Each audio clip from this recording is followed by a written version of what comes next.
We're here at beautiful Morley Field, Foot Locker National Cross Country Championship coming up, and the two-time champion, Lukas Verzbicas, is with us. Lukas, you came here in 2009 as a sophomore. What do you remember about coming here to really the only national championship in any high school sport? Yes, what I remember most in 2009 was it was my first time in California, so I remember the amazing weather that all the athletes get to enjoy that are not from California, and coming from Midwest winter was really great. But also the attention and the way they put up this race is so amazing that it was, the biggest deal that I've ever experienced up to that time. It was the biggest race for sure, and it was really exciting. And you have big crowds here, and they're all cheering you on. So during the race, you always have the support. So I remember it was just a really great time, and all the athletes here really enjoy being here. And you have to be the best to come here. Yes. To qualify out of the region and to race here, proves that you're one of the 40 best athletes in the whole nation in high school cross country. So it's a really big deal. And that's what I remember. What do you remember about the race itself? Because it was a little rainy, right? A little rainy that day, a little muddy out there. But being from the Midwest, you must have been used to that. Yeah, we had a little rainstorm come down, but it was nothing that I wasn't used to growing up in the Midwest Chicago area. It was actually quite refreshing. I mean, there was no humidity, nothing, so that's the way I thought about it. And it wasn't too slippery, it wasn't too muddy, so the course was still pretty fast. And you just had to go out there and get it done. So you win by 15 seconds. And how, this being a national championship, a lot of college recruiters here, how did that change your life, winning this race? It opened up a lot of doors, and I became more invested in running, because at the time I was still doing both triathlon and running was kind of secondhand to triathlon. Then I think after this race, I really focused just on running purely for the rest of my high school career, and it opened up my eyes just how big running is in high school, college, and post-collegiately that I wasn't familiar with before. Right. So the following year, you come back as a junior, but you ended up graduating in 3 years. But coming back as defending champion, was there a different pressure on you? Yeah, it was my it was my senior last year of high school, and being the defending champion, there's definitely the pressure of defending the title. But I think I came in more experienced. I knew the course better. I ran. I know what it feels like, so I think I had an advantage of that. And it was also my last cross country race in high school, so I knew I had to make it special and just really put it all together. It all accumulated towards this one race my second year. And at that point, had you decided where you were going to go to college? No, I was still deciding whether maybe even go the triathlon route straight out of high school or what. And still had the track season. I was kind of focused on that more. To break the 4-minute mile. Yes, it was the 4-minute mile and also the 2-mile high school record that I was always chasing up until my senior year, and never quite got close up until my last year.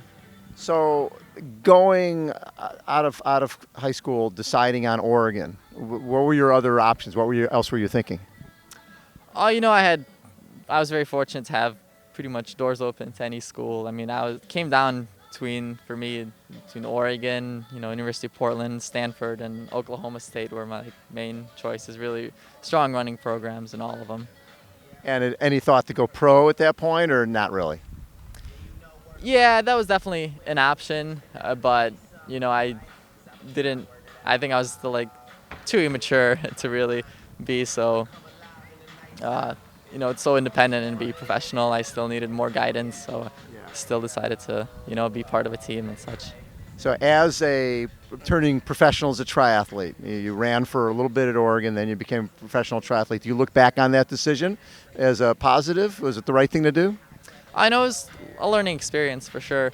I think I realized that, I've grown up and all along incorporated swimming and biking in my training, and that's really what made me a great runner. And once I took that aspect out, I was, kind of failing and slowing down, even though I was doing more running and even faster in training. But when it came to racing, I just never put it together. Obviously, maybe I could have given it more time to gotten used to it, and I think there's definitely that to think about for me. But at the time, I was a lot of options were still open. There was still London at the time at the Olympic Games there, and there was no men's triathlon team, and having won the World Junior Championship, it was something that really became an option at the time. That wasn't an option when I was recruited and deciding on a school or what I was going to do after graduating high school.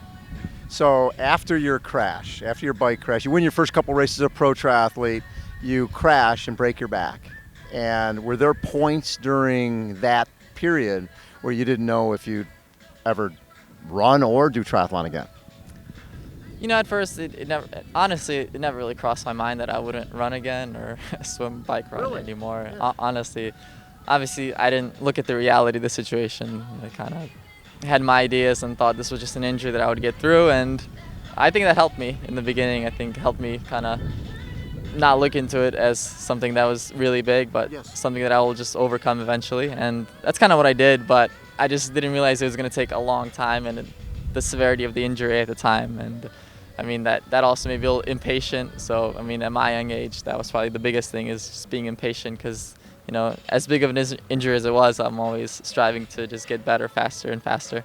And you want to be the same guy you were when you were 17, 18 years old. Yeah, I mean, I want to be even better. We all do. Of course. Talk a little bit about Brett Sutton. Brett Sutton, this summer you trained in St. Moritz with Brett Sutton, who's undoubtedly the best triathlon coach there is. What did you learn from him? You know, I started working with Brett just a year ago, and, you know, this season has been my first season I've been able to go the whole season and continue on to the next season injury-free, and I think that's the biggest thing. And he's been a very consistent coach, and I mean, I learned so much from him, and he's a really smart guy and very intelligent and takes care of his athletes, you know, not just their physical shape, but he also looks at your mind and mentality in the sport, and that he believes that's just as important, if not more important, than your training. And for me, that's been a big change, because I was always just worried about training and what I have to do, but he's also helped me to think right in the sport, and that's been a lot of help. And I think we're going to do some big things this year, and yeah, it's just really exciting. What is the plan for this year? You know, it's an Olympic year, so obviously that's on everybody's mind, including my own. And but we also have to take a step-by-step approach, and we're going to start out with some small races at the end of January, and then work our way towards the Olympic trial race, which will be in May, and qualify for that, and then we'll see what happens in May.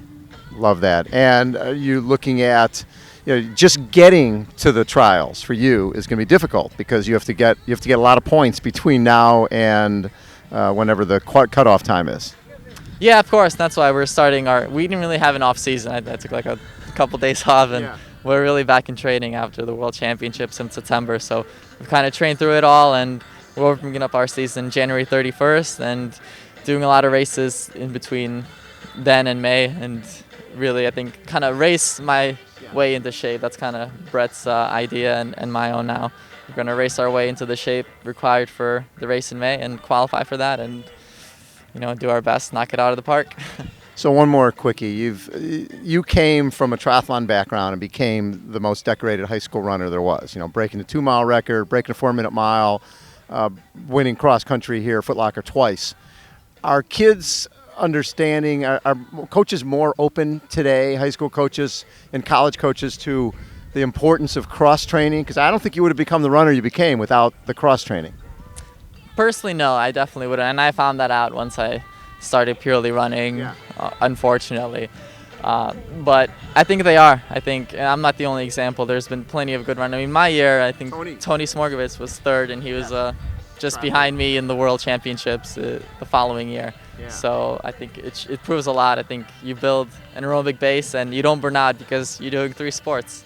So, you know, it's not just pounding your legs, and I think it extends your season, your career as a runner, because you're not mentally burned out. I mean, it's a totally different sport. I mean, there's obviously similarities to being an endurance sport, but it's a totally different aspect, a totally different feel, and I think that really helps them run. Is that something you bring to these kids, to let these kids know, the high school kids who are here, that, hey, you know what, don't hesitate to do other things besides just run?